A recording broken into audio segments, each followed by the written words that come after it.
all aspects from factory to everything, like I said, all these divisions, then you will start to know how to do it better and how to be more efficient and find your own solutions. Because every company is tailored, I think. And that's where I find the beauty of learning something. Yeah. Welcome to episode 8. I'm Tanya, and you are listening to Janda Becanda. I am always curious on how people end up in the profession that they're in. Was it chance, destiny, or pure dumb luck? Or all of them? Janda Becanda today listens to one woman's entrepreneurial journey from what began as a simple frustration, wanting a simple catalog of readily available furniture choices for her home, that turned into a full-fledged e-commerce business of well-curated pieces from a range of international and local furniture brands. She speaks plainly of her struggles starting an e-commerce store from zero to a robust and growing service in a short 3 years. Her charm is in her humble and quietly giddy approach to tackling the big and small problems. Without further ado, I bring you Jellyspace.co's founder, Michelle Halim. Today, for our special episode, we have Michelle Halim. Michelle, I'm just going to let you start about Jellyspace and what that is. Okay. So this is actually a hobby. It started as a hobby because I was looking at people in Jakarta and my close friends and family, and they were having a hard time picking furniture just like me at the beginning. And all of us are pretty much... What kind of furniture that you were having a hard time? Residential furniture. Yeah. Okay. It's, my time when I built my house, it was a while ago. But nowadays there's a lot of sources, and there's Instagram, and there's all these furniture stores that are actually nice, but not everybody will know what stuff they have, or if their quality is good, and they're always asking friend-to-friend recommendations. So I started this as a hobby because I put it first on Instagram, just stuff I liked and I saw, and I thought, oh, this is good quality. And then from there, I thought, okay, why don't I build a website?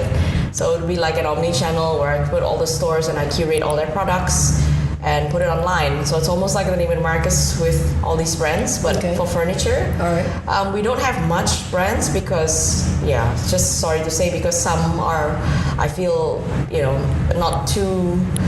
I would prefer the furnitures to be a bit more long-lasting, so I'm not playing in the category of the lower-end, lower pricing furnitures. Yeah. So these are high-end designer furniture pieces, more basically. Affordable or mid-up price range. Okay. Yeah, so it's not to scare the customers to say like, oh, these are just like all import prices, in your website, but not really. We mix and match with some local products also. All right. So can I sum that up a little bit?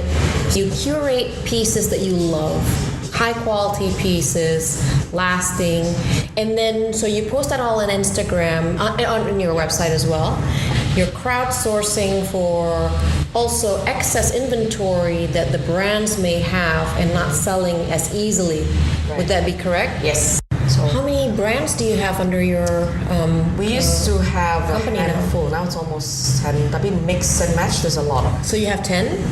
Almost 10 brands. Okay. But 10 brands. In terms of items, maybe it's thousands now. But we can't keep track because we keep adding stuff, and we also delete stuff that is no longer in stock because they change every season. Okay. But we don't put the whole store. Definitely when we curate, we're looking, and if some stuff is not too nice, then we just don't put it in. Yeah. But what I like about the idea, what you're explaining here, is basically you look at the different brands and you say, look, you have excess inventory. Why don't I advertise them on my website? And then you get new eyeballs basically on these pieces. Right. And so that's how you can get them to help them move. So basically you help market the products for the different brands, the 10 brands that you represent. This, with Jellyspace, everybody can just go direct and see what we think is a good deal or a good buy or a good brand, and they can decide. On using that word, hobby business, but how long has Jellyspace has opened up?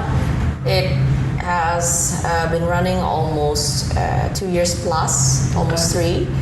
It started, as a hobby and passion, because I do like anything exposed to interiors and product design and all these wonderful things, yeah. And it's also part of learning something totally new, which I'm always doing the last couple of years.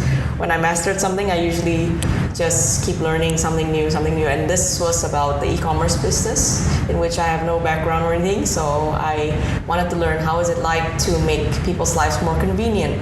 They can just use our service, and they know they can trust us, in purchasing and making sure the items are good and delivering it safely to them. So it's everything from e-commerce to learning about logistics, how to efficiently deliver it and what's the best cost for the customer. And so we don't only learn one sector, which is the furniture business, but also like the logistics and e-commerce. So those are two different aspects already. Won't you call that already a proper business? Starting to be.